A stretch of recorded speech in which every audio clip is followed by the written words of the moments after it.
I didn't think that I was going to need to do a video on Blade & Soul's upcoming Unreal Engine 4 remaster, but after releasing my Blade & Soul video, I have been bombarded with requests to cover it. So even after having covered it in a news video when it was actually first announced back in July, here I am, here it is. Do let me preface this by stating that all that has been released thus far is a 38-second preview, with gameplay compiled by the team behind the game. Nowhere do they show actual recorded in-game footage of the game, therefore it is impossible to really get a proper gauge on how well it's going to run until the remaster goes live. From the very first second of new footage, it is evident that the game looks noticeably different.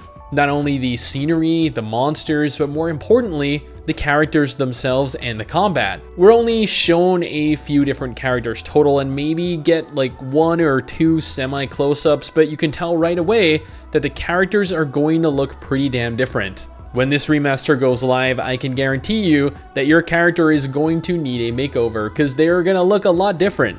I know what most of you are interested in though, and that is the combat. Judging from the comments on my last video, there are some of you that made mention of combat being very basic and very ping dependent. While ping issues are very much a reality in this game and will likely continue to be an issue moving forward, the combat looks less like what we're used to, I guess, and more like Black Desert Online. This might be of more interest to you, or at the very least for some of you that disliked how the combat functioned. But for those of you that enjoyed how the combat looked and felt, well, this will definitely take some getting used to. And that is pretty much it.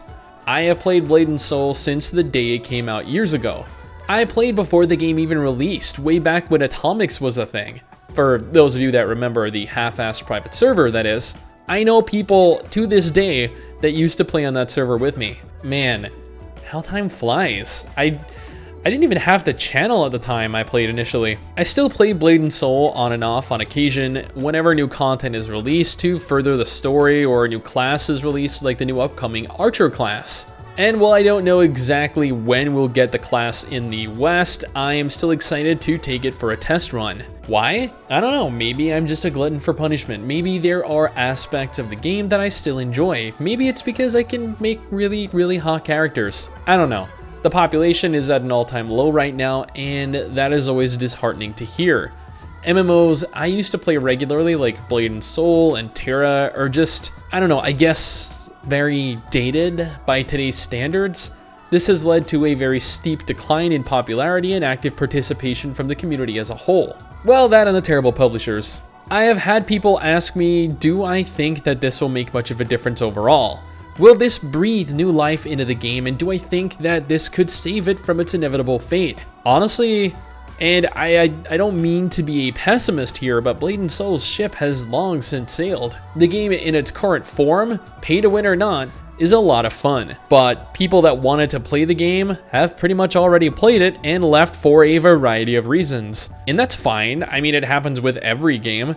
Updating the graphical engine to Unreal Engine 4 might bring back some players that left due to optimization issues. It might even bring back people who believed that the game looked too dated or needed a visual overhaul. But for everyone else, no, it's doubtful that they will care. So no, I don't really believe that the Unreal Engine 4 update will really do much in the way of saving the game or increasing the population in the long term. Maybe short term, sure, but definitely not long term. I think that it's going to be great, but both to look at and to play in, but people have a very strong opinion of the game and the publisher behind it, enough that they will likely boycott Blade & Soul altogether out of just mere loathing. And I can't blame them. NCSoft, they do have a history of catering to whales with monthly spending budgets larger than your entire monthly paycheck. I'll keep playing the game, of course, on and off, partly because it's my job to, and partly because I'm still curious where the game's gonna go. It holds a special place in my heart after all.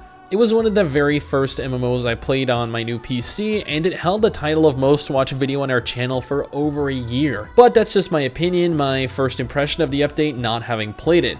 What do you guys think? Are you excited? Are you looking forward to eventually trying it out, or do you even want to? Let me know in the comments below and let's talk about it. Anyway guys, that is it for me. Thanks for watching. Hopefully you enjoyed the video. Don't forget to subscribe for more content like this, and I'll see you all next time. Peace. Take it chill, yeah, pick your pace. I'm just hanging with my friends.